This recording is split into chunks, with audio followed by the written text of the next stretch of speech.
We're real juggalos. We don't care about the mainstream fans. Both Bury Me Alive and Hound Dogs tap into that. The thing is like, you're right. Like, especially in the early days, it was super about like loyalty to the underground. But then every now and then they poke their heads out, and Behind the Paint, Violent J actually talks about how the Woodstock, concert, for example, that caused a big argument between ICP and Twiztid.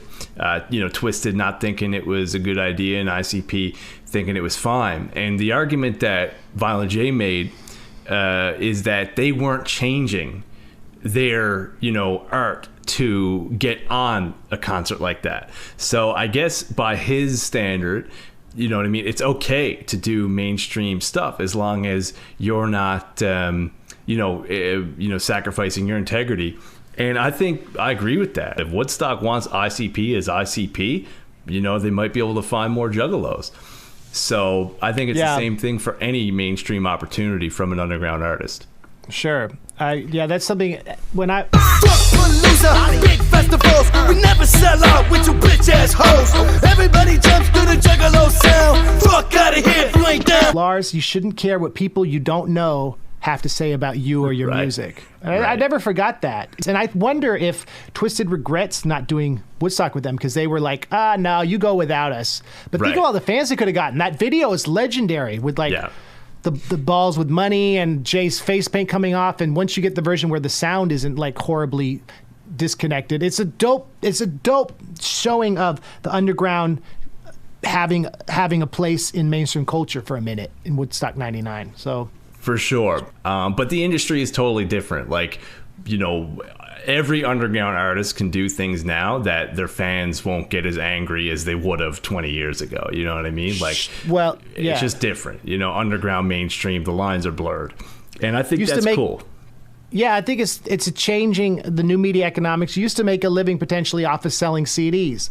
Sell 60,000 on Island, you're going to recoup part of your advance and then get an advance for the next record. Now that model is totally changed. The advance you get will only pay for your YouTube videos, probably, and you make your money off merch. So, Music Video Awards.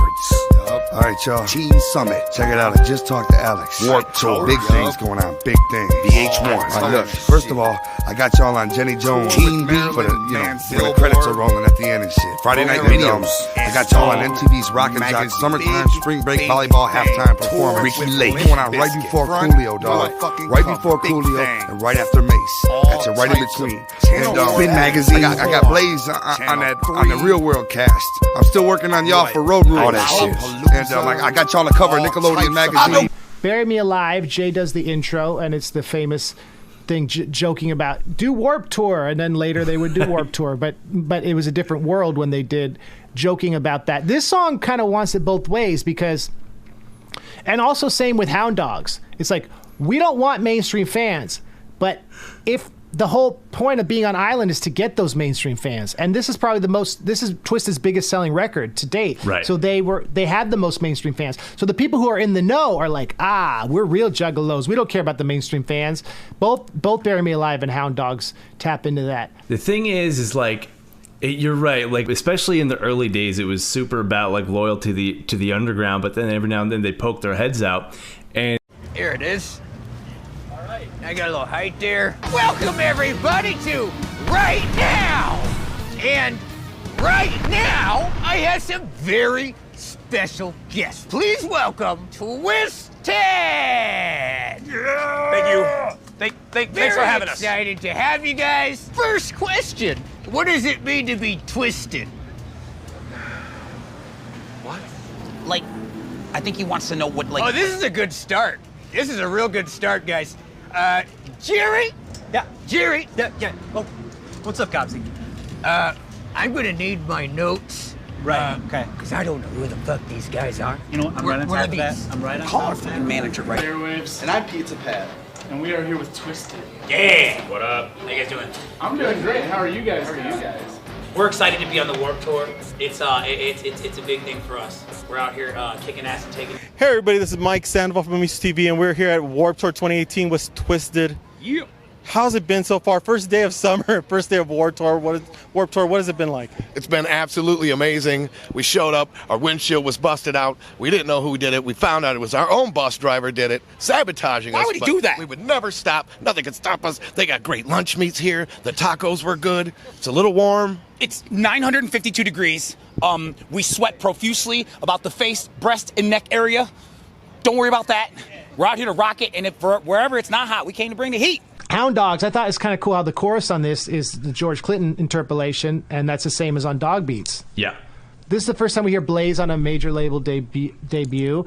I thought it's telling. Jay is doing like these energetic hype vocals all through Blaze's verse, and it's like if Twist is down with Blaze and Twist is down with ICP, ICP is so like rolling with Blaze, and they're like, Right. let's go, let's put your boy on. They really went for went like all out for their boys. And oh, dude.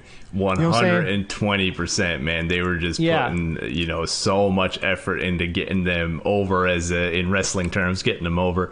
And and Blaze Blaze kills it on this song. One thing I've always noticed, dude. Do you notice that beep in his verse?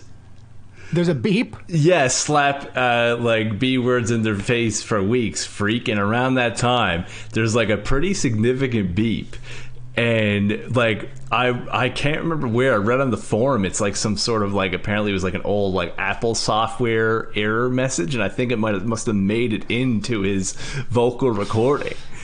I gotta like go back and listen to that. It's yeah, hilarious. you gotta listen to it. And any juggalos who know what that beep is, it's so funny because it's like it's the only time you hear that exact beep.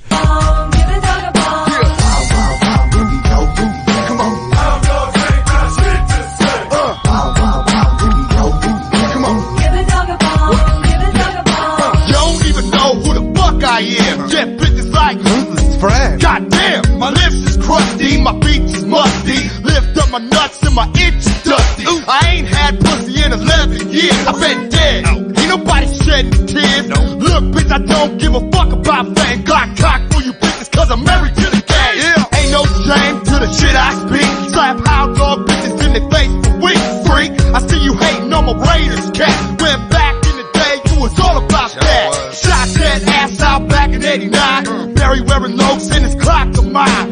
Rose from the dead with the Lotus click. My judge played out night, changing shit. Nope. Hey, aren't you Monoxide Child? That's right, bitch. Right, the skinny one. My best friend John's supposed to be cousins with. It's funny how this verse is about like not wanting to be attention from women and male fans who are hound dogging you, which is, that's a phrase they use a lot in Behind the Paint.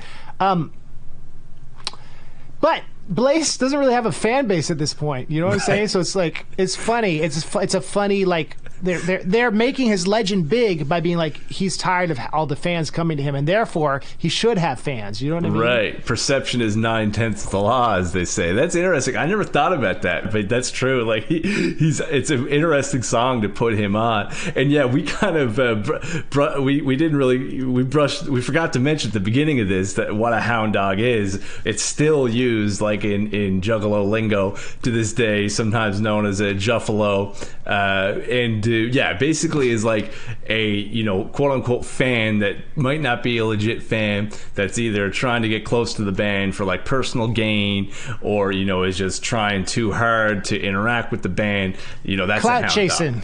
Clout chase. One thing I did want to mention, like I actually quoted a lyric here for two reasons, actually. It's Jamie Madrox's part, and he says, "When I close my eyes, the devil then appears and tells me he's been hiding in the closet for years. My eyes stay closed, and he rambles on, and he hands me the lyrics to a Dark Lotus song. That's another example. Psychopathic is great. Pretty much all the artists are great at doing this, like building hype and referencing, different super groups, different projects, different albums in their verses, and making it fit so well that it doesn't sound like promotion, but it is promoting the album. And because, dope.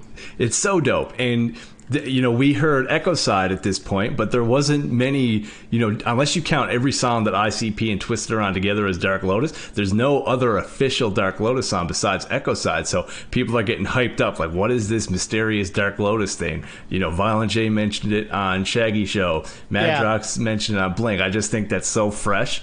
And I think lyrics are crazy too, because there's not many times where music on Psychopathic gets straight up satanic.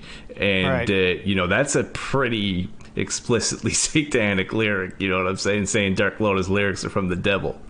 Yeah, well, that's true. And that's why Dark Lotus, Jade talks about how it was kind of like a hard record to make and the energy around it. It was special because it's these underground rappers who did everything themselves. They joined together. They made this very like explicit, uncompromising music, and they had like a mainstream like moment. And like it's inspiring to any indie rapper to look at this and see the reason why it worked was they created great characters. This stuff was well produced and freaking great storytellers and great MCs who respected the craft of hip hop from the beginning. And only when in indie hip hop, if you have those three things, can something ever work. If you miss one of those three, you're not going to last more than like a year in the game. And so it's a great lesson. And then, people can acknowledge that Twiztid's, we don't have to get too much into this, but like the fact that they launched their own independent brand and they did things with marketing and stuff in a way that's different than Psychopathic has given them financial longevity in an interesting way. And I wish one day, they could all get along and they'd be boys again and put out new collabs, because it's a special moment. But I don't think that will happen. What do you think, Snack? Fuck, it ain't about Violent J or Shaggy the Butterfly or 17. When we speak of Shangri-La, what you think we mean? Truth is we follow